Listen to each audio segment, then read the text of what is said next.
And with that being said, we'll start with the pledge. I pledge allegiance to the flag of the United States of America and to the republic for which it stands, one nation, under God, indivisible, with liberty and justice for all. Rob, would you care to lead some prayer this morning, please? Sure. So, Father, we gather here this morning and we ask you, Lord, for your blessings and your guidance in all things. We ask for wisdom to be poured out this morning in every situation. We thank you, Father, that as we advance into these things going forward, and that the planning, the purposes that this meetings are coming together for, Father, will keep you in mind. We thank you for all your direction, your guidance in all things. In Jesus' name. Amen. Thank you. Thank you, All right. First on the agenda is the approval of minutes. Do I hear a motion to approve the minutes for October the 17th? I'll make a motion to approve the minutes for October the meeting. I have a motion by Bob. Do I hear a second? Second. Second by Joel. All in favor? Aye. Aye.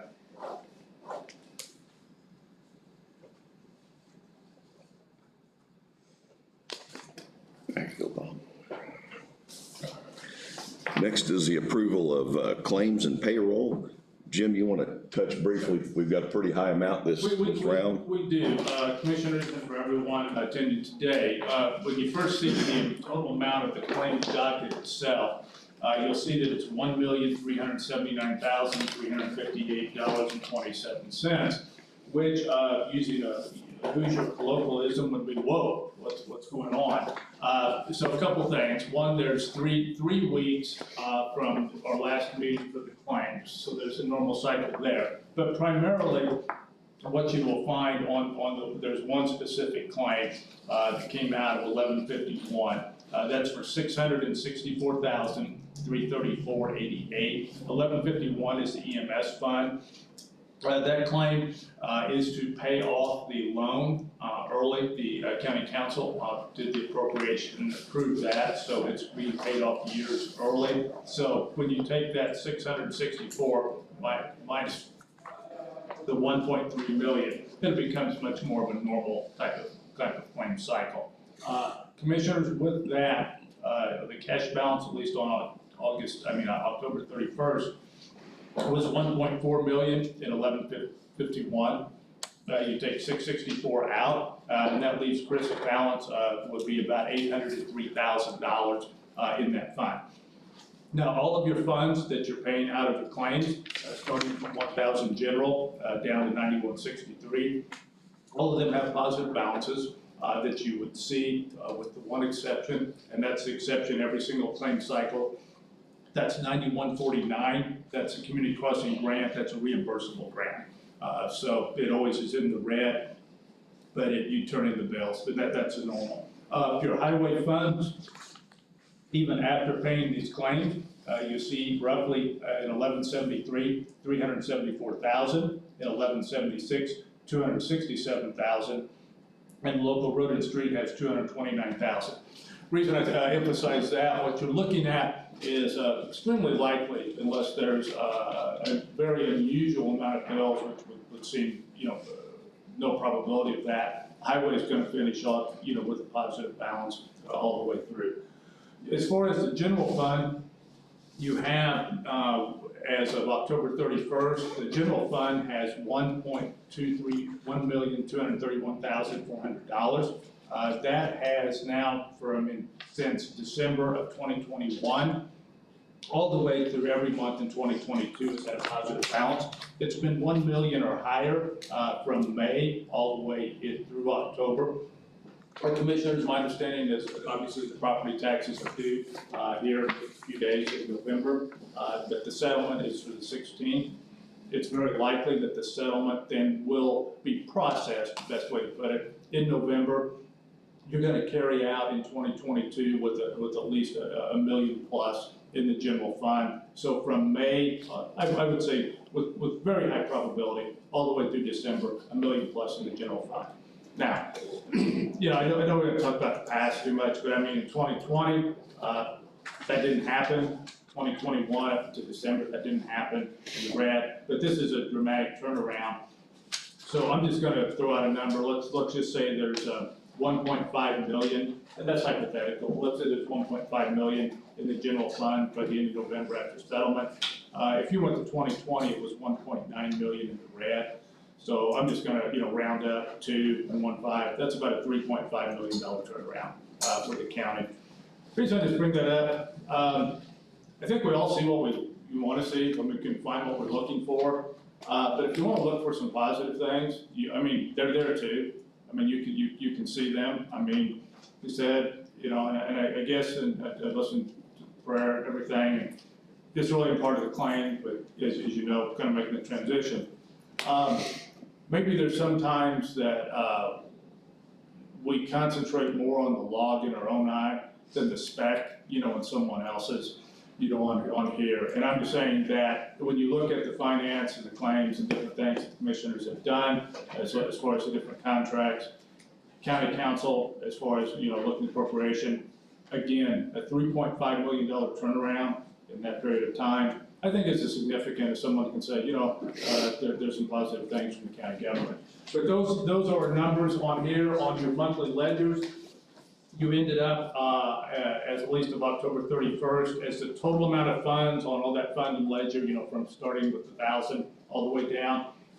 We're still at, as a county, right at about $15 million in the total fund.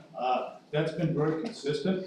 We started the year off at 10 million, and at least of October 31st, we're at about 15 million.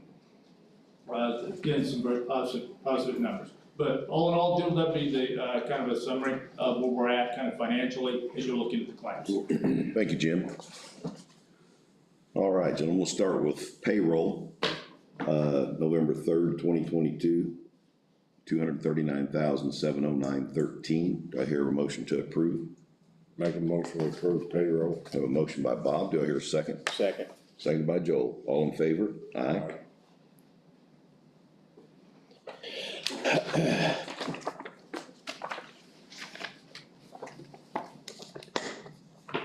Next will be regular claims at $1,379,358.27. Do I hear a motion to approve? Make a motion to pay regular claims. Have a motion by Bob. Do I hear a second? Second. Second by Joel. All in favor? Aye.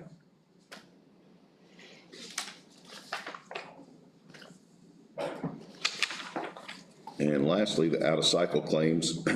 We've got a addition to this. $23,005.56 for utilities, COVID clinic, and state and treasure school. We also have Fender excavating that we had an out-of-cycle claim of $35,000 on one of our bridge projects. So that looks like a total of $58,005.56. Do I hear a motion to approve? Make a motion to approve the out-of-cycle claims, including tenders. Sheila, was my math correct on that? Thank you. Second. Second, motion by Bob, seconded by Joel. Sorry, gentlemen. All in favor? Aye. There's several of these out of cycles. Yep.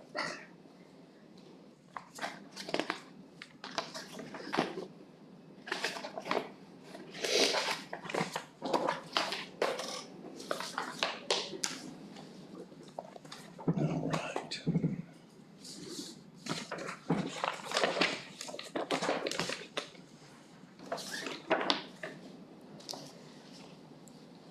Jim, you want to touch on the stalling of the ARPA plan, where we're at with that at present?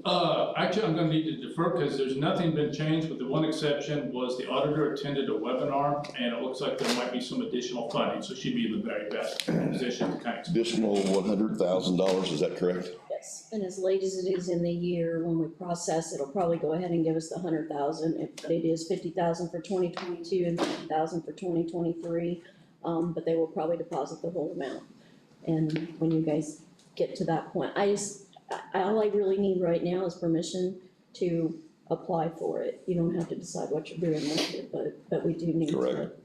So I would like to ask for a motion to approve the additional deposit of the $100,000 from the ARPA funds to our county ARPA fund. Do I hear that motion? I'll make a motion. Have a motion by Joel, do I hear a second? Second. Seconded by Bob, all in favor, aye. Aye. We presently do not have a ARPA plan for the $2 million. We're held up with a $500,000 road plan. Once that's approved, then that we can move forward with the rest of it.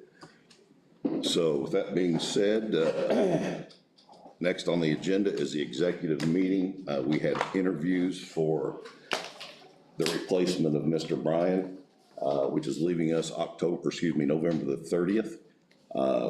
We brought in Mr. Dana Kerr for interviews. He was part of the interview process back 3 or 4 years ago. He has got an office in Bloomington, and I think through the interview process, the Board of Commissioners have come up with a decision. And I guess at this point, I would like to ask for a motion for approval to hire Mr. Kerr as the County Commissioner's new attorney. I make a motion we hire Dana Kerr as our new county attorney. Do I hear a second? Second. Have a motion by Bob, second by Joel. All in favor? Aye. And Jim, I'm gonna let you touch base on his contract a little bit. Sure. Commissioners, you have before you is a contract, it's a professional service agreement between yourself and Mr. Dana Kerr. It will go into effect on November 14th of 2022, and will continue throughout December 31st of 2024. Mr. Kerr will be your county attorney, be effective on November 14th of 2022. Now, in the standard, and it's up to your decision, but it's a little difficult for one attorney to say end, on one day and the next take over. So I think my termination would be on the 30th. That would allow 2 weeks of the transition period. That would be helpful, commissioners. If you're asking for an opinion, I think it would be extremely helpful. There's numerous files, there's numerous things. There's obviously bids coming in on December, and I think that would be a huge benefit for during that 2-week period it's going to do the transition with that. But this would go in effect. You have the contract before you. The compensation is the same that went in. The only difference is that Mr. Kerr would be billing by the hour between that period of December 14th to November. I misspoke. November 14th to November 30th. My last day then would be on the 30th. I would be working, but primarily my focus is the transition of everything to Mr. Kerr so he can have a very successful transition. There's a lot going on with the county, but you have that contract before you. You make a motion to approve it. If you want to approve the contract, then obviously the supplemental motion would be then to accept the termination of myself, on the 30th. So I am gonna ask for a motion to approve the contract, which is separate from the actual hire itself. Do I hear a motion to approve the contract that is presented before you? I make a motion we accept the contract between us and Dana Kerr. Do I hear a second? Second. All in favor? Aye. And with that being said, do I hear a motion to dissolve the contract with Mr. Bryant on November the 30th? Do I hear that motion? I make that motion. Have a motion by Bob. Do I hear a second? Second. All in favor? Aye. Aye.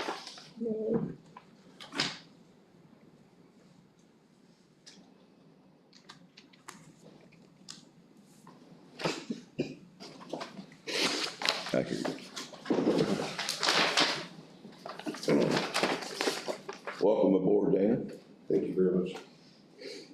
And I'm sure that Jim will do everything he can to get you up to speed with everything that's going on, so.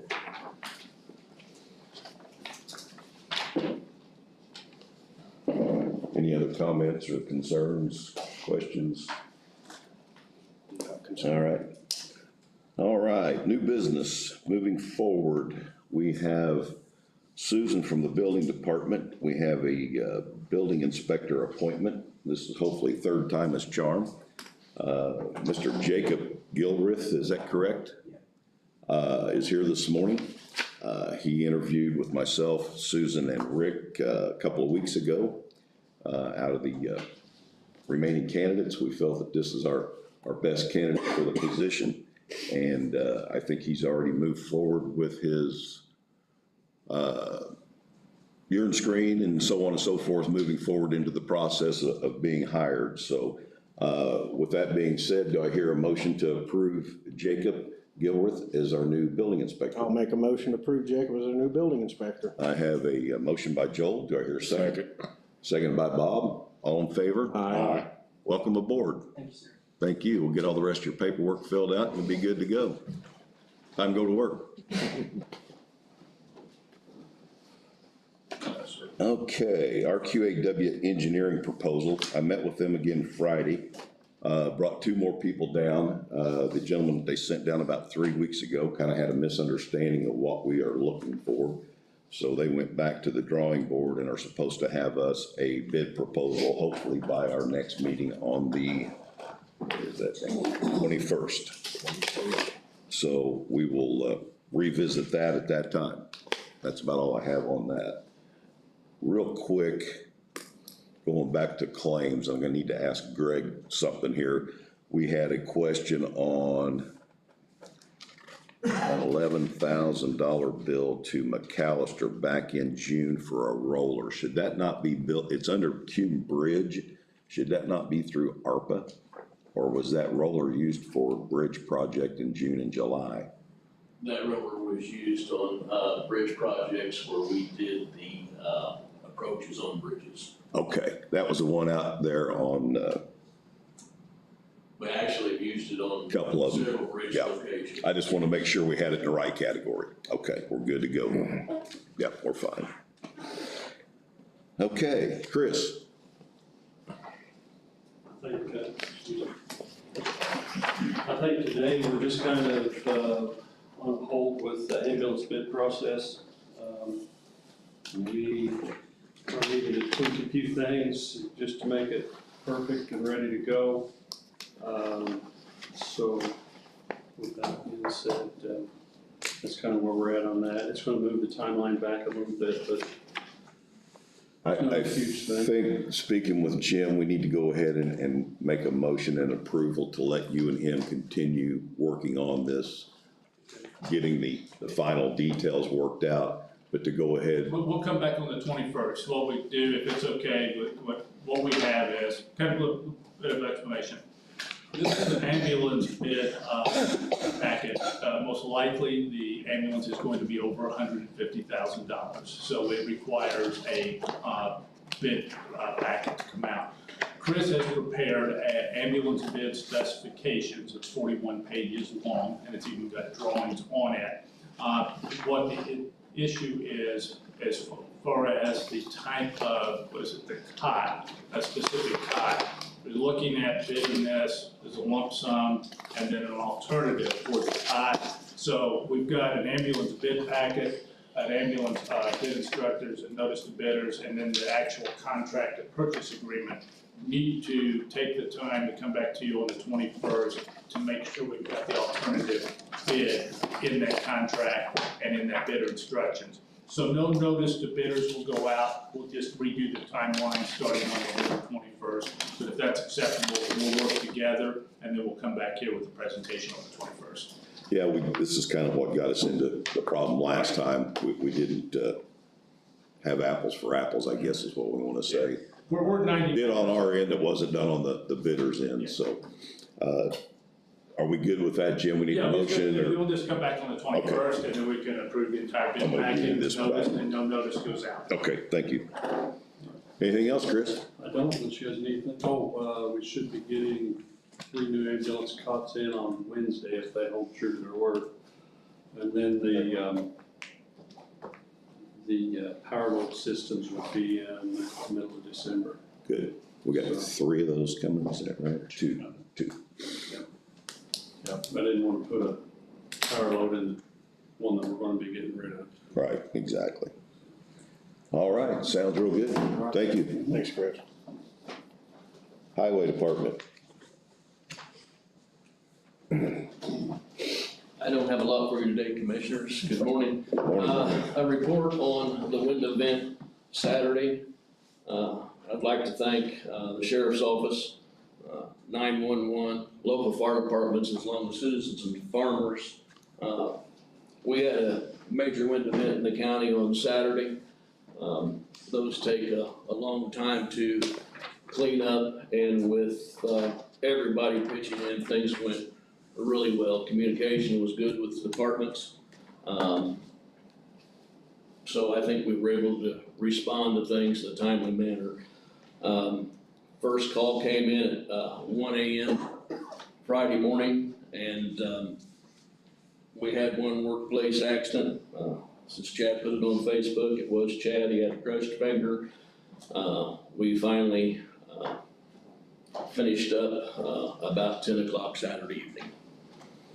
Yeah, luckily the wind subsided early Saturday evening, and Chad, hopefully you're doing okay.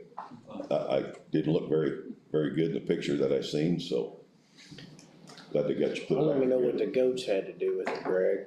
Pardon? Did the goat bite him? The goat may have been him. That needs the finger, huh? Commissioners, in regard to the last storm, I would like to address ordinance 1982-4. And it talks about right-of-way maintenance, what property owners are responsible for, what the highway department is responsible for. You as a board, the prior board has bantered this around some. I need direction to know whether we need to rewrite this ordinance or whether I could enforce this. The consensus from the last board was it had been so long since it had been enforced, if it ever had, and not to do it, but it's very explicit as to what should and shouldn't be done. So this may help out with different issues with brush and trees in the area, in different areas throughout the county. So you're talking about a 40-year-old ordinance here, I am. and you wanna touch base on what that ordinance, what it is that you're wanting to. Well, what the ordinance says that even though the county has a right of way, the property owner is responsible for the property. Correct. And if there's identified areas in regard to trees that need to be taken care of, the highway department and or the commission, needs to notify that property owner in writing, that there's a problem, there's a 30-day, period, and then we can solve that problem, or the property owner does. That's fine, but if it's an actual problem that needs taken care of and the county needs to intervene after that point in time, the highway department would then have to do the work themselves or hire somebody to do the tree work, and pass that on to the property owner. Yeah, we run into this quite often. We do. Is this similar to what we ran into on, me and you met out there, like Chad was out there on, Williams Road? That is correct. And I bring it up again because we've got another issue, in regard to the last storm, so. Jim, I'm gonna fall back to you.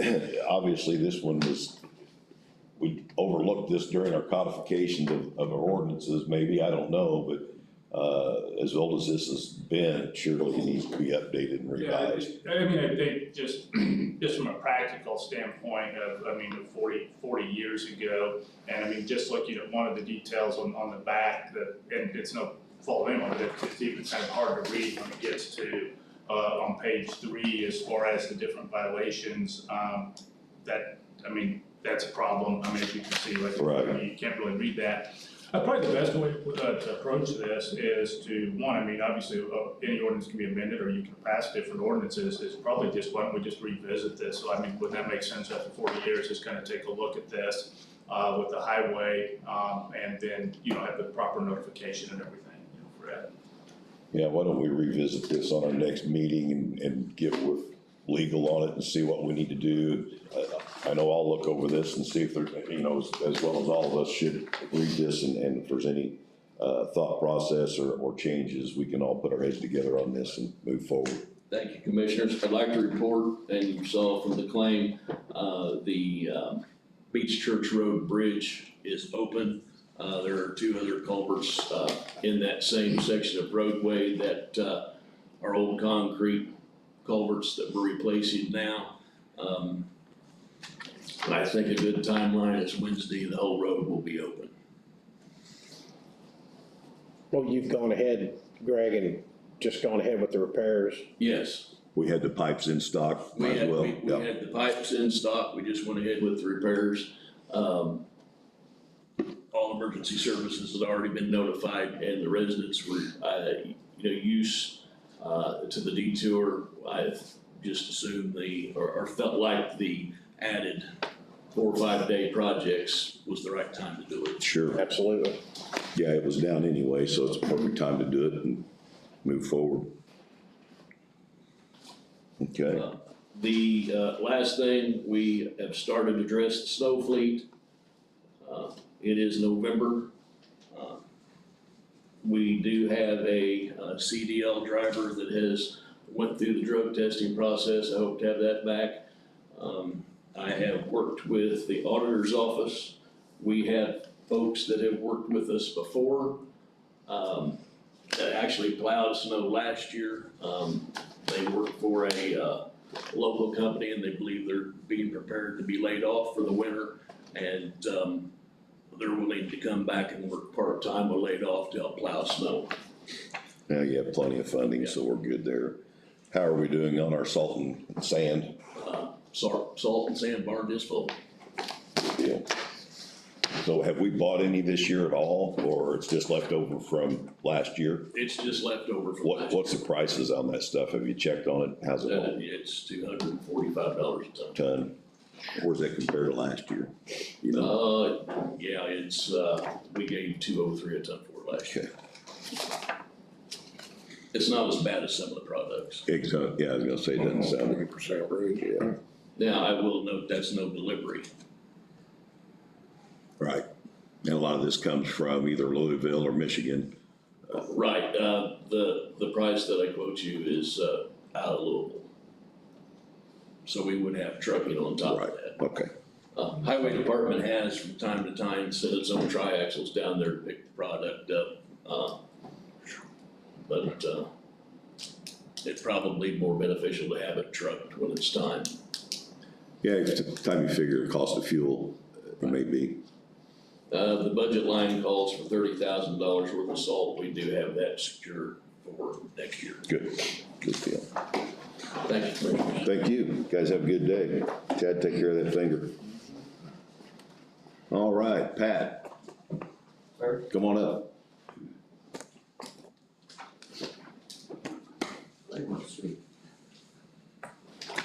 I'm gonna go ahead and grab you a seat there and we'll let Jim fill us in on where we're at on this road closure. So where we're at here, Commissioners, but Mr. Conger's here, there has been a petition filed to you, and it's under Indiana Code 828-1 et al., the series. The petitioner has submitted and filled out with the earlier contents.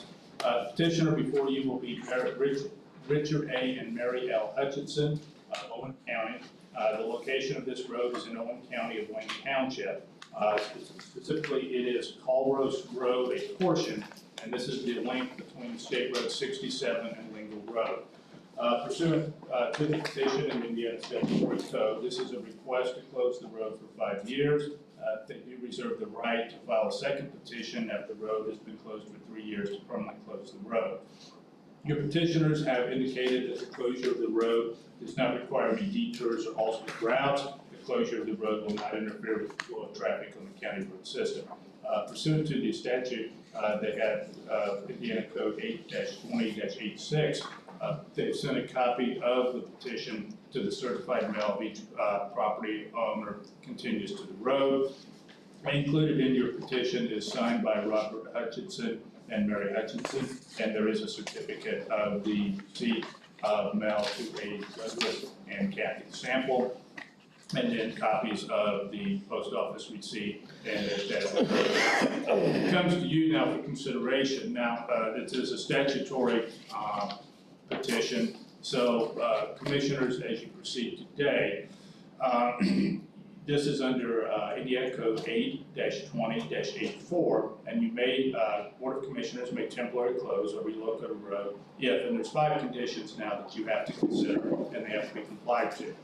One, you would have to find that the executive, you, the Board of Commissioners, you would find that the closing of the road or relocating the road is in the public interest, and economic interest of the county. 2, you would need to find the executive, Board of Commissioners finds that the closing of the road or relocating the road will not reasonably interfere with the flow of traffic on the county road system.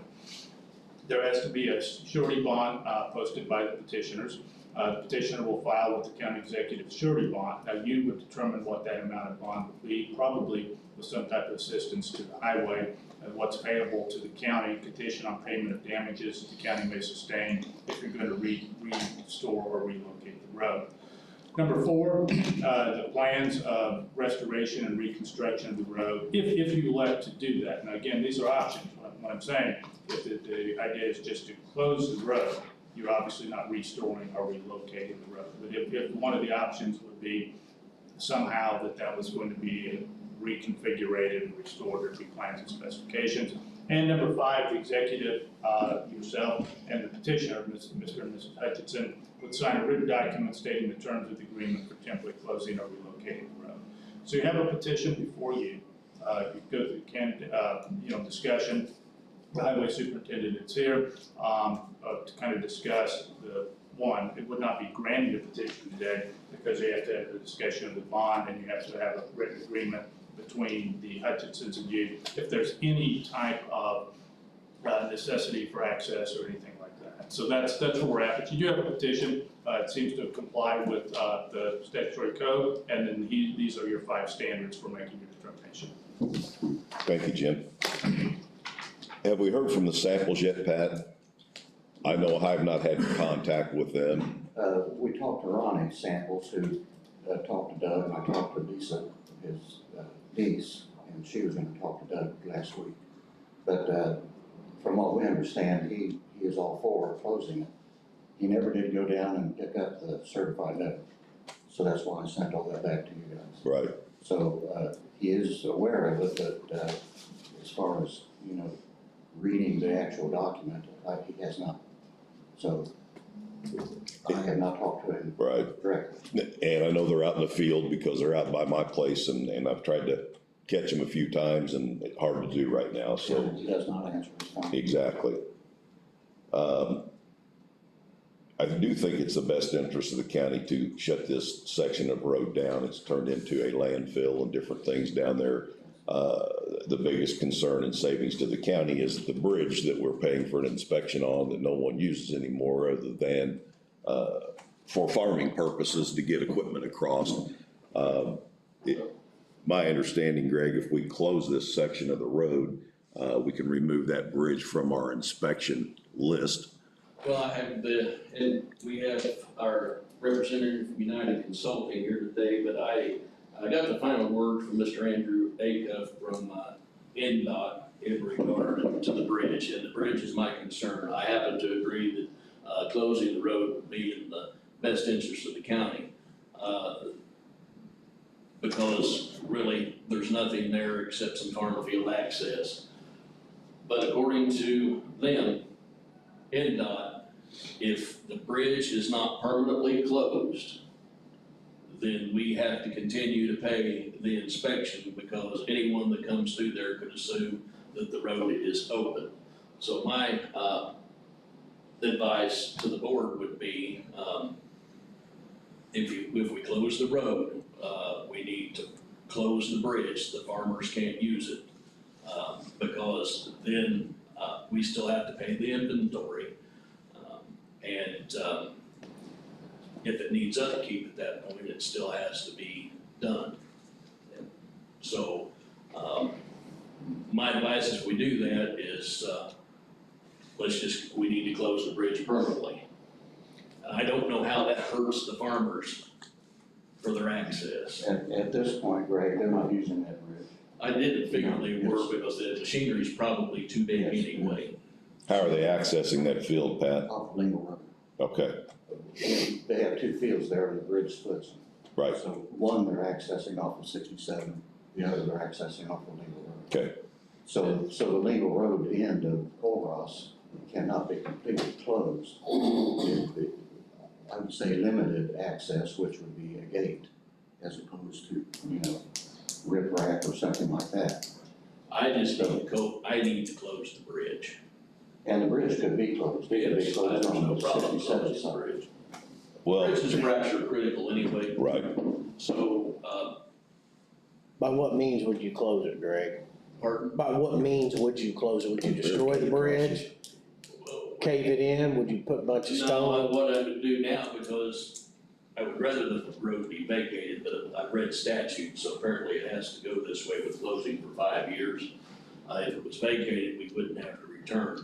So what I would suggest to do is to pile riprap at either end of the bridge, mark, barricade it and put bridge out signs. I have no problem with closing the bridge. My concern now is we're talking about leaving a section of Colross off the lingual end open for access, is what you just said, correct? Well, a way for them to get in there, but So we're gonna need to know how many feet that is and so on and so forth, because we're talking about the whole section of road. Now we're talking about using part of it, from my understanding is what you're saying. yeah, and that's always been part of the discussion. But we would need to know how much of that we're going to, am I correct, Jim? Well, it'd be part of your written agreement like Lake here, and so, I mean, obviously, commissioners will know, I mean, you're not going to be closing, or, voting to close it, today. But yeah, that would be a very important part as far as this written agreement. Who, I'm not trying to be facetious, but kind of the who, what, when, who is coming, who can, who can't, with that. I mean, the normal procedure is, it's closed, Right. it's done, and it's done this petition, because in this case, rather than being a vacant alley that's not used for anything, this is an actual, road, so that's where this petition comes into place. But I mean, it could definitely be explored, I mean, as part of the written agreement. This is different too. Closing the bridge is different than what's being incorporated in the petition. I think by hearing all this, you probably need a little bit more time. And then the other part is that they have complied, they have sent the certified mail, but it's not been picked up, and one of the persons has not actually come in. Instead, petitioners are going to be the ones who will actually be providing the bond and also be the ones actually signing the petition. So we need to get further information. We need to get samples involved in this, to finish this up. I have no problem with closing the bridge. I don't think you guys do either. That's a separate issue, it looks like. Yeah, we wouldn't want to be doing that today. I mean, Right. it's brand new. It's just- So we need to go to work on that section of it as well. So now we're in a two-part. Well, in regard to the bridge, after, the commission advises, I could just move forward. Gentlemen, you have any, you want to move forward on the discussion with closing the bridge out there? Take that to a vote. Yeah, all I can say is this is, for myself, I mean, respecting Ms. Carter, I'm trying to speak for him. We haven't looked at any of this Right. as far as at the actual closure of the bridge. So I'm not telling you not to do it, I'm just saying that has not been previewed by Right. anyone. We should probably table it, Jerry. I would note the bridge did pass inspection during, the last cycle. We're getting ready to re-inspect again, in November. Everything finally went through within, we have contract now. Or I believe we have contract to proceed. I thought so. So, we can move forward, with either closure or a new inspection. But it is fracture critical, and, you might explain what that means. Its load rating, I believe, is 8 ton. So it's not long for the inventory anyway. Right. Well, and if we close the road, the bridge is no longer necessary anyway, because it goes nowhere. So Joe, I agree with you. We probably ought to table all this discussion until further investigation. Let's get all the ducks put, Yeah, let's get it all and- together. Do what we need to do on the closure end of it, work with legal to make sure we get all that. I think we're all in agreement that the bridge should be closed. Yes, I believe so. So let's move forward in that direction, but table discussion for today until we get all that put together. So commission knows I'm ready to close the bridge because I knew this was coming. Right. So, once you've got this in done, we're ready to move forward. Would you, as the highway superintendent, go out and take a look? And I know you've been out there a million times. I've been out there myself several times. The distance from Lingle Road, the access that they're gonna need, because we're gonna need to know that distance. I'll get those measurements. Because that's gonna be a closing point off of Lingle Road. Does that make sense? To the attorneys. Okay. Yeah. So I'm going to ask for a motion to table. Till December when? Before you table, Well, go ahead. Wait, hold on. so what is it that the petitioners need to do at this point? Come in and discuss this with you guys, or? We need that. We also need the samples approval of this. They either need to be here or pick up their paperwork, give us some kind of notification. You've got all the paperwork. The post office, they sent that back to me. It was delivered twice to them with notifications twice to come to pick it up. So after- Our biggest concern too is they've got access to those fields, and that we are providing that. Is that, That makes sense, yeah. And had they picked it up, I had written a letter explaining all of that, what the county's position on it. The letter says the road's gonna be closed, right? Jim? Ken, limited access? we ran into this on Davis Drive, the road that had been closed and now has to be reopened. Down in, the Coal City area.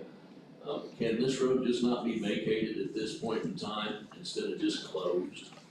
That's not how it's been presented, is what I'm saying. So that's a totally different process, but you're hearing people here say they need access to the road. So I mean, before that would just be vacated and closed. I mean, Right. if you're telling someone they can't get to the field, we would want to vet that very, very carefully. This isn't like just an abandoned alley or, it's not being used. Right, and I understand, but I guess my question are, the farmers or the property owners, does that revert back to them if it's vacated? Well, not. And whichever property up, I presume that, who owns where property line. No one's presented a petition to vacate, like none of that has happened. As far as one asking vacate, that's a whole different procedure. And then there's a second procedure if then they're trying to somehow take that road and put it on their property. So like I'm saying, basically, most of this is just purely hypothetical or theoretical, because this is the only thing that's been presented. I understand, I'm just bringing that up, because I feel like that would be our best interest is to vacate. If you vacated it, how would they have access? If you vacated the road, how would they have access to that back? That'd be up to the property owners at that point in time, I don't know. I don't know if they own the property or not, I don't know who owns the property. I think what he's asking, Greg, if we vacate it, the maintenance from then on is entirely, that means it's vacated. It's the property owner's responsibility to maintain stone, gravel, grade, whatever they wanna do. At that point, it becomes their responsibility, once it's vacated. So that would only involve one half of the.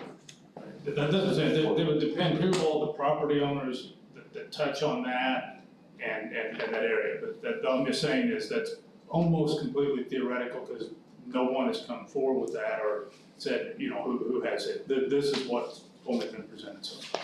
Understood, thank you. Yep, so the petitioners, the Coal Ross Road is on their property, they own both sides of it. But that is only half of Coal Ross Road. The other half of it that goes on to Highway 67, where the bridge is not on their property. And so it's, and that's what could be contested by the samples. but nothing on the Hutchinson side of that road can be contested. So this, you know, if you close the bridge and you vacate the road, then I understand that that's up to the Hutchinson's responsibility. So,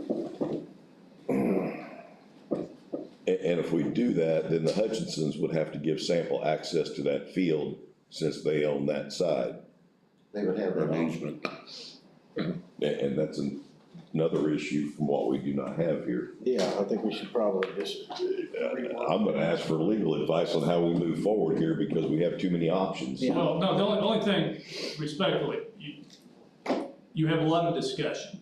So again, I'm really not trying to be rude. You have a lot of discussion of, well, what could we do this or that? The only thing that you actually have before you today is a petition that's been presented. But the 5 conditions obviously can't be made at no fault of anyone. I mean, there would still be more information. So as far as procedurally, as far as you can eventually approve or reject, but it would make the most sense today just simply to table this to December, because now other options are being presented and additional information is required before you can make a full decision. Thank you. So again, going back to tabling this till our December meeting.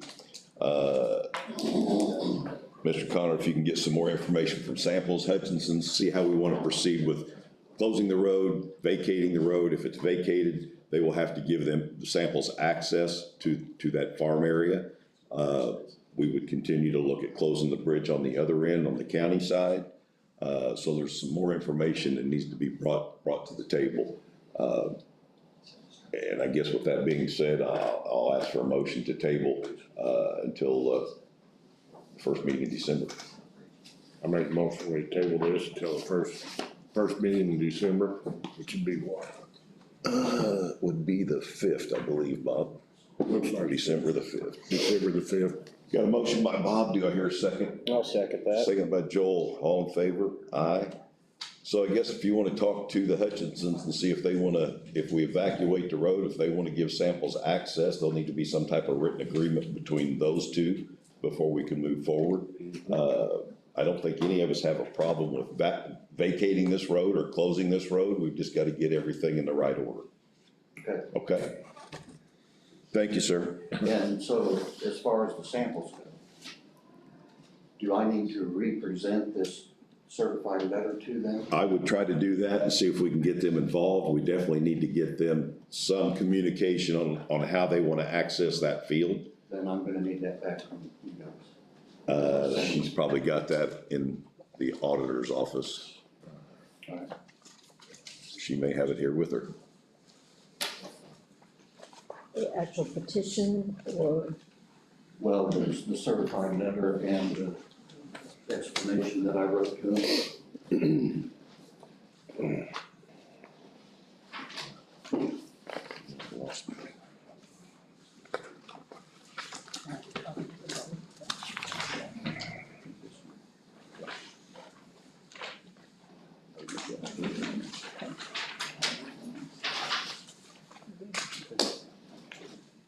Thank you, gentlemen. Thank you. Thank you. And that moves us to elected officials and department heads. Anyone? I do. Do I have to move out there? Bill? Go ahead, Bill.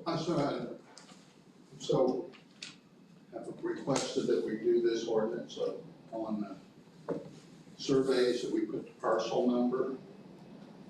And Jim, that's been discussed some Right, there time was back. there was some concerns, with the recorder on, and I'm not trying to speak for her, so I can't verbatim say, but when I did address that, there was some concern, with the form and with some type of notification. So that's kind of where it ended. It is nothing about the recorder. The recorder's not vetoing it. I just ask people don't hear what I'm not saying. I'm just saying it wasn't just quite as simple as, okay, let's do this. There were some execution concerns. It wasn't that they were impossible. It just meant there were some things that had to be worked out, and that's kind of where that is at. You want to, when I spoke with her, she said her system, the computer system, whatever they're using on it, has a place for her to enter those 16 digits parcel number. Right.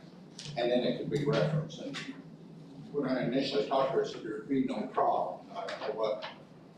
Now, apparently, we're getting two different stories Well, here. again, I don't want to quote me saying that the recorder repeated it, that she did not. It just, there was a concern of just as far as aware of execution. I'm not disputing at all that it can be entered in, but there was more of a concern, how would this work in the notification part would work? That's all I'm saying. Sure. Bill, why don't you get with Loretta on this, and maybe the next meeting you can both attend, and we'll see if we can't figure this out. I agree that it's a good idea. And like I say, it's not that it's mandatory, but they're gonna be recorded. It's gonna make the county surveyor's job a whole lot simpler. Sure. I'm saying, do you have a survey of this? And they're filed by the person who recorded them. And if you Absolutely. can't find them, you know, you might have to go 5 owners back, and this would make it a whole lot simpler. Why don't you do that, and maybe the two of you can work together, and we can get it figured out.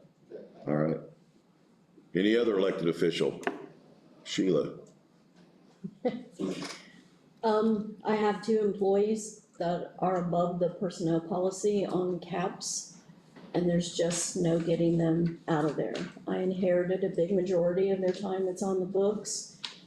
Is there anything that I can do? They're not asking to be paid out, we're just asking maybe for a 6-month extension to try our best to get them out of there. I've been down employees a couple different times, lost employee last year, so I'm asking either permission that we give an extension or options of what we can do. I don't think that falls under the authority of this board. I think it's a council issue. I would agree with that in that it could, being that it could possibly have a fiscal impact, and I understand completely that saying no one's asking to be paid out, but if it's going to be a carryover and if it is being interpreted as the cliche, use it or lose it type policy, if everyone is going to follow it, but I'm not saying that they're not, again, just don't hear what I'm not saying. That if it's a request for a waiver, since it'd be fiscal, I think that would be best best presented to the fiscal body, and they may, that would be within their discretion as far as granting. They may want to clarify that under no circumstances would it be paid out, but it would just allow 6 more months to do that. There could be some, theoretically, there could be some very good reasons with the number of personnel, the number of people that have left the auditor's office, that it's become maybe virtually impossibility to use that. If the county council saw that, perhaps they would, but I do believe since it would have fiscal implications, it's best presented to the county council. And I agree with that. I wished I had an answer for you, Sheila, but because we know what's gonna happen once that door's open, everybody's gonna wanna go through the same door. I understand that, but at the same time, I just can't get them out of there. And how do you I can't shut the office down, we still have to pay claims, we still have to do payroll. We've tried to use it and get them out of there, and again, they're not asking for the money, we're just asking for a little more time, so I'll Okay. take it to the council. All right, thank you. Go ahead. Tracy Valdez, I'm the Regional Prevention Coordinator through the Division of Mental Health and Addictions, so through the state. I just wanted to touch on the opioid settlement funds that are coming to Indiana. Also to answer any questions you guys have, I don't know everything, but I don't think they've given super great information on it. So it's a national settlement, it's like $26 billion. The state of Indiana itself requested it, so it wasn't like each county. So the entire state is getting it, and it's like $507 million. So Owen County itself, over the course of the 18 years, the abatement share, I believe, is around $402,000. And then there's an unrestricted share as well, and I believe that's $100-something thousand. We have had many discussions in meetings, kind of what we think the county would want to do with it. I know a few people have discussed kind of having a group kind of lead those discussions, and then that group come to you over requesting those. I think that will also help not having 10 people coming to you requesting the funds. So that will kind of help gather all that information, and I'm hoping they'll bring data and we can kind of look at that as well. Just to make an educated decision on what exactly to use those funds for. Do you guys have any questions over the funds or what? I personally received the letter from the state, Okay, from the Attorney General, matter of fact, okay, and passed that on to the county attorney. We got that a month or two ago and kind of looked over it. Talked to Sam a little bit about some issues with the mental health at the sheriff's department. And yes, so there's a lot of avenues that we can point this to, and I think your thought process of putting some type of committee together to present that to us would be a lot better than us sitting up here trying to figure out 20 different ways to do it. yes, So I'm in full agreement with that. okay. I am as well. I don't think, obviously, we can take any kind of vote or anything, we're just in agreement to, go ahead, Sam. And I agree, even though I've only got, 52 days left till I retire, praise God. The new sheriff will be taking over. The one thing that I want to see happen, whether I'm sheriff or not, I'll be on this side of the table here a little bit, is this cannot be rushed. It's kind of like ARPA money. Got plenty of time. We don't have to spend it in the next 6 months, because I know everybody wants a little piece of the puzzle. Everybody wants a little piece of the pie. We need to get a group, I consider a small group, like maybe 4 to 5 or however it's gonna be handled, to come together with the sheriff, probation, the judges, the nurses, the people that supply our medical needs, their assessments on things like that, because for us, that we can use every time we can get it, but our problem is we don't have the space or that avenue to take care of the people. So that's part of the dynamic that the commissioners are going to be crossing, as well as the new attorney and Jim and everybody else when it comes to the new jail facility. It's gonna happen one of these days. That money could be a dynamic, a key factor in a place in the new jail to help transition some of these people that's got these needs. So I just don't want to see it to say, well, we're just gonna do this with it. Oh, I agree. It needs to be studied out, planned out good. And that's kind of the goal behind what I was thinking as well. So I know a lot of us, I have 10 counties. I live in Terre Haute, so I have all the surrounding counties. I have community meetings in every single county. So the goal was to kind of use that community meeting, because we have a lot of different sectors at those. And I also hold regional level meetings, so they're able to actually communicate with the region as well, to kind of get those ideas and get a feel for maybe what we need to use it for. And also being under the state will also kind of figure out what every community is doing, which I think will be super helpful in the long run. So that was kind of our thought process behind all of that, so. Sounds real good, and I definitely think that's a direction that we need to go, and Sam, you're absolutely right, we're in no huge hurry, we got plenty of time. Got a lot of avenues to spend this money on. I know in our particular situation, and it's been this way for years, we have $10,000 in the commissioner's fund for care of inmates that ends up right now through probation for juveniles and different things like that, that's now about $96,000, and that money's gonna have to be reappropriated from somewhere else. So that money could be used for those type of things to help us fund some of that. So sounds like to me you've got a direction. Obviously, you'll contact the county somewhere if you want to put a forum together to get different groups involved, and we'll be looking forward to that. Perfect, thank you. We've already sent out information to the Client Consultation Board, the Local Coordinating Council, the Owen County Community Task Force, and the Owen County Justice Reinvestment Advisory Council. So there is already a vote within all of them, which group would take charge in that. Okay, sounds great. Thank you very much. Thank you. Any other elected officials, department heads? Sheila, you got anything else? You just one and done? Okay. Attorneys? Motion to adjourn. I had a question. Oh, I'm sorry, Joel. That's right, I wanted to ask Sheriff Hobbs. Yes, We spoke and met some time ago at Rocky Hill Road right. concerning the communication Yes, sir. for the 911. Do you have an update on that? No, I just had an update on that, and I also sent out an email this morning to you and Jim Doring about that, and I did send another email again this morning before I come in here. I haven't heard anything back from them. We need to get on that, because it's gonna become a critical situation, and it's already critical right now. The weather changing, stuff like that, we gotta have communication with that generator in our office. Yes, You wanna contact them, Joel? yes, I can, yes. And to be honest with you, it's not a big issue. It's not a big deal. It's fine. Warrants here and stuff like that. I think we need to just set a date and get the stuff ordered, or if they've not already ordered that, Joe, because with the weather changing, stuff like that, Well, I was gonna ask you, did you have any power issues, over the weekend? we had a couple failures. Okay, you did it, We just need to make sure that gets up and running like ASAP, because you being the generator guy that's gonna take care of that. right, That notification's got to come to your phone. yeah.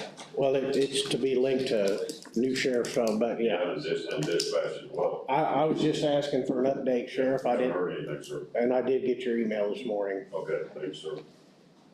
and was, So you're gonna follow up on that? I will. Okay, thank you. Any other comments or concerns, Bob? I have none. Joel? none. Motion to adjourn? Second. All in favor? Aye. Aye.